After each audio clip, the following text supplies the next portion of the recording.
আল্লাহ কোরআনে বলছে সবচেয়ে বড় ভীতিকর জায়গা হাসরের মাঠ।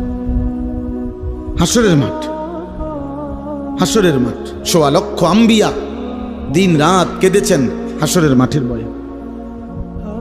লক্ষ লক্ষ সাহাবায়ে কেরাম কেঁদেছেন রাত দিন হাসরের মাঠের ভয়ে। সারা পৃথিবীর সমস্ত আউলিয়ায়ে কেরাম দিনে রাতে চোখের পানি ফেলে কাঁদছেন। কি কারণে? যে নামাজ ফিরে ভুল করছে এই কারণে কান্দে নাকি? রোজা রেখে অপরাধ করছে এই জন্য কাঁদছে? হাসরের মাঠের ভয়ে কাঁদছে। নাহলে কান্দে কেন ওনারা? উনি তো নামাজ পড়ছেই, উনি কান্দবো কিত্ত তাহলে? উনি তো রোজা রাখছেই, উনি কান্দে কা? উনি তো দান সৎকার করছেই। কথা বোঝেন নাই আমার? উনি কাঁদে কেন? কাঁদে হাসরের মাঠের ভয়ে। হাসরের মাঠের ভয়ে যাহা যদি আল্লাহ প্রত্যাখ্যান করে, যদি আল্লাহ গ্রহণ না করে, যদি আল্লাহর কাছে কবুল না হয় তো কি হবে? যদি নবীর দরবার থেকে ফেরেশতা বলে তাড়িয়ে দেয়, আর নবীজি যদি বলে সহকান সহকান, দূর হও উম্মত, কি হবে আমার? কে দিবে আমাকে আশ্রয়?